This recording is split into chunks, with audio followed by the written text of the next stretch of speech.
How about it? That's definitely the walk-off music, not the walk-up music for me. How about another round of applause for not just this panel, but all of the amazing women that spoke today. Would you also thank this event? It's the first one the Chamber's ever done. It was the brainchild. Tickets were sold, sponsorships, event was coordinated, even the logo was designed, all by the amazing women that work at the Georgia Chamber of Commerce. Will you thank them? All back here in the back. Nisa, do you think that we should do this again next year? Tasha asked me outside, she goes, you think they want to come back next year? And I said, I bet they do. So listen, it's a little intimidating to be the only, we're my men in the room, there are three of us. I feel like I wandered into my wife's wine club. But y'all let me stay today versus the wine club. So listen, Tasha asked me to kind of wrap it up today, and I was normally going to give you this huge, long speech. But instead, after what I listened to today and heard what y'all were talking about, I actually want to leave you with 3 challenges. So get out your notebook. That's why we gave these to you. You thought they were just there to look at, right? No. So let me show you just a couple of quick data points to frame up these issues. So we talked a lot today about women in the workforce, right? We've got a little issue y'all might have noticed amongst your peers. So since 1998, 2000, we've lost about 10% of the workforce. People have decided not to come back to work.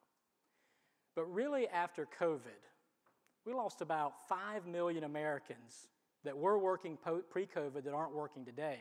3 million of them are women. Y'all know why they're not working today? Child care, senior care, right. Some of them are working part-time, some of them are keeping them. We have 10,000 child care openings in Georgia today. 10,000. And you guys don't let your kids free range like when we were growing up, right? You have to just be home by 10, okay. Go have lunch at somebody's house. We don't get to do that anymore.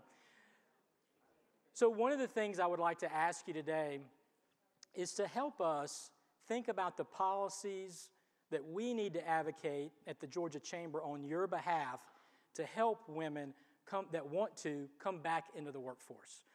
We can sit around with a bunch of male legislators and think about that all day, but I'd much rather get your ideas and concepts. Got it? That's the first challenge. Second challenge is the other part of this slide. So since that COVID pandemic, these are the industry sectors that have lost the most number of employees: healthcare, tourism, manufacturing, government, education, and social services.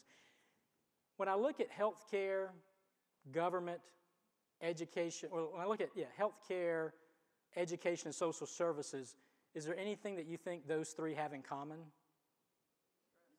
Stress. You jumped way ahead of me. I appreciate that. Those are 3 sectors dominated by women. Right? And so what's happened with healthcare? We've treated nurses horribly. And I literally had a nurse the other day said that she was working now at Chick-fil-A, making more money, and she actually sees her kids now. And then nobody yells at her, because everybody's happy when you go to Chick-fil-A. That was easy. Education, it's a crisis point. Of the 50 teachers of the year in the United States in 2017, only 2 are still teaching today. The research shows that that's because of burnout and stress. A, from the children who don't respect them, who attack them, and 2, from the parents who don't respect them and attack them. We could have the same discussion about social services too. Now, I've been having this conversation with business leaders and educators across the state for the last year and a half, and it's occurred to me that those 3 sectors dominated by women, we've lost our ability, or the public has lost the ability to understand and respect those professions. We need to have a change of course. And I ask you today, as a second challenge, how do we change the narrative on these three and other industry sectors dominated by women so it's the same respect, the same dignity that we treat other professions with? Are y'all with me? Can y'all help us with that? How do we do that? And then the other thing I want to come back to, we talked about this many, many times today. I want you to look, I usually unpack this whole slide. I'm not going to bore you with it today, but look at 2025. Something interesting happens by 2025 in Georgia. The workforce goes through a generational change, and it becomes the most diverse workforce in the history of the state of Georgia. Millennials, where are my millennials in the room? Raise your hand, be proud. What, 4 of y'all? There's more. 41% of the workforce will be millennials. 30% will be Gen Z, and I know I got my Gen Z table back here in the back from Georgia College. 31% will be black, 20% Hispanic, 12.5% immigrants. That really should be at least a 15 to 16% if we could fix federal immigration laws. But what's amazing is this, 58% of the workforce will be women. 58% of the eligible workforce in Georgia, and y'all, that number is just going to continue to grow and grow and grow. And so part of this discussion today, we heard it over and over again, was about this idea of mentorship, sponsorship, right? Here's my last slide for you. These are the skills that businesses tell us are most in demand for the next 10 to 15 years. Now, women by nature are going to be better at some of these, but are we exposing our young women coming into the workforce to make sure that they've got these skill sets?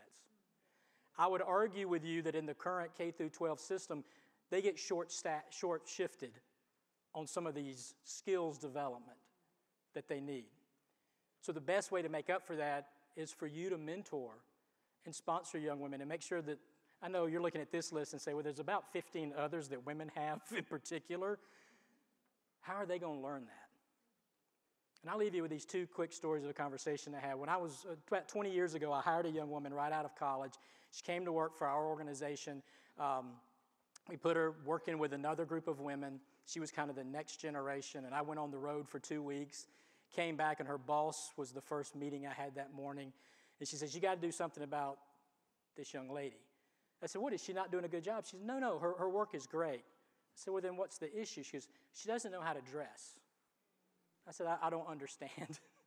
She goes, well, one day she comes in and looks like she's going to church, and the next day she comes in and looks like she went to the club. And I thought, well, maybe she was. I didn't know. And I told her boss, who was another female, actually another woman of color, female, I said, we should have that conversation with her. She goes, no, I'm not talking to another woman about how she dresses. I said, okay. So I did. And that young woman sat in my office. She goes, thank goodness you're telling me this. She goes, no woman in my family has ever worked in an office. And my mom said, well, just dress like you're going to church. And she said, and my sister said, well, just dress like you're going out at night. So she did.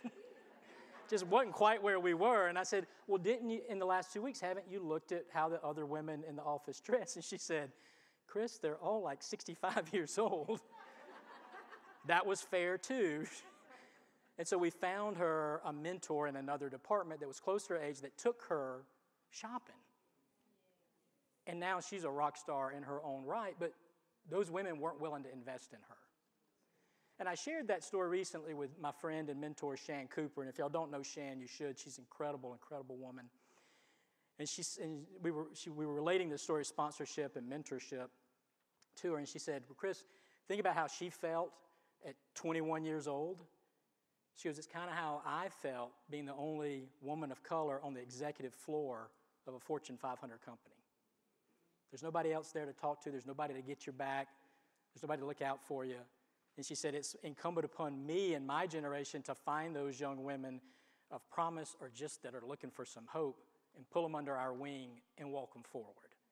And she said, because that's how I got here, and I got to help the next generation. So as the president of Albany State said this morning, there's many of you think that you're too young to give back and have an influence, but I guarantee you there's an 18-year-old, a 19-year-old, a 20-year-old that's already looking up to you, and you can change their trajectory, you can help them with these skills, and you can make it a lot easier for them in the long term.